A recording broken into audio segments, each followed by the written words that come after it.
two pieces to what I want to talk about today. The first is,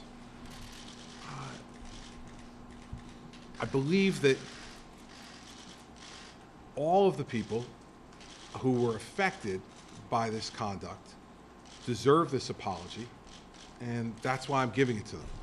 I also need to apologize to them for my failure as the governor of this state to understand the true nature of this problem sooner than I did. But I believe I have an understanding now of the true nature of the problem, and I've taken the following action as a result. This morning, I've terminated the employment of Bridget Kelly, effective immediately. I've terminated her employment because she lied to me. I brought my senior staff together, I think about 4 weeks ago, tomorrow, and I put to all of them one simple challenge. If there is any information that you know about the decision to close these lanes in Fort Lee, you have 1 hour to tell either my Chief of Staff, Kevin O'Dowd, or my Chief Counsel, Charlie McKenna. I told them that in an hour I was going to go out in a press conference, and if no one gave me other information to the contrary, that I was going to say that no one on my staff was involved in this matter. Over the course of the next hour, Kevin and Charlie interviewed each member of my senior staff, came back and reported to me that they all reported that there was no information other than what we already knew that had been testified to by Senator Baroni regarding this incident. I then questioned Kevin O'Dowd and Charlie McKenna directly, since they are the only two who report directly to me, and they assured me that they had no information that would change my ability to be able to say that no one, in response to Angie's question, on my staff was involved in this matter. That was obviously a lie. And the emails that I saw for the first time yesterday morning when they were broken in, I believe, the Bergen Record story, proved that that was a lie. There's no justification for that behavior. There's no justification for ever lying to a governor or a person in authority in this government. And as a result, I've terminated Bridget's employment immediately this morning. Secondly, I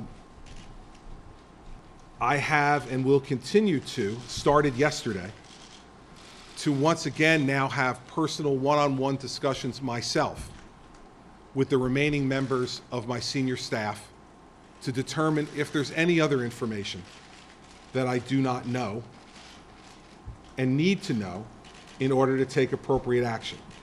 I'm not completed with those interviews yet, but when I am, if there is additional information that needs to be disclosed, I will do so. If there's additional actions that need to be taken with my senior staff, I will do so.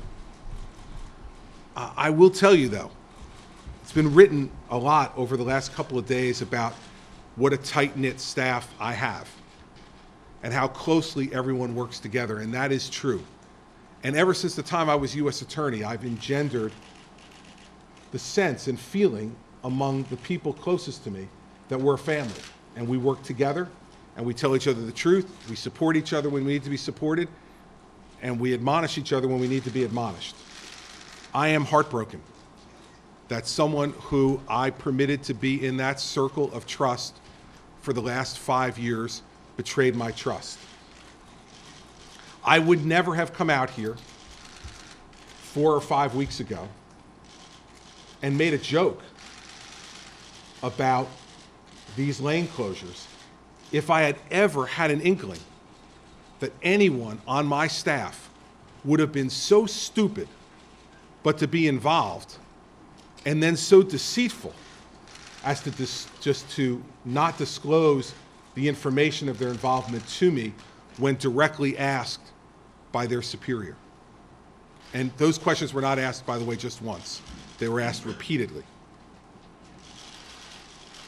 So I take this action today because it's my job. I am responsible for what happened. I am sad to report to the people of New Jersey that we fell short. We fell short of the expectations that we've created over the last 4 years for the type of excellence in government that they should expect from this office. But I have repeatedly said to them that while I promised them the best governor's office I can give them, I could never promise them a perfect governor's office.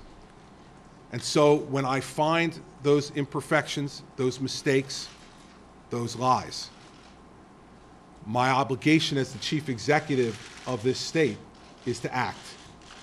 And as to Bridget Kelly, I've acted today. Secondly, I was disturbed by the tone and behavior and attitude, callous indifference that was displayed in the emails by my former campaign manager, Bill Stepien. And reading that, it made me lose my confidence in Bill's judgment. And you cannot have someone at the top of your political operation who you do not have confidence in. As a result, I've instructed Bill Stepien to not place his name in nomination for state party chairman, and he will not be considered for state party chairman. And I've instructed him to withdraw his consultancy with the Republican Governors Association. If I cannot trust someone's judgment, I cannot ask others to do so, and I would not place him at the head of my political operation because of the lack of judgment that was shown in the emails that were revealed yesterday.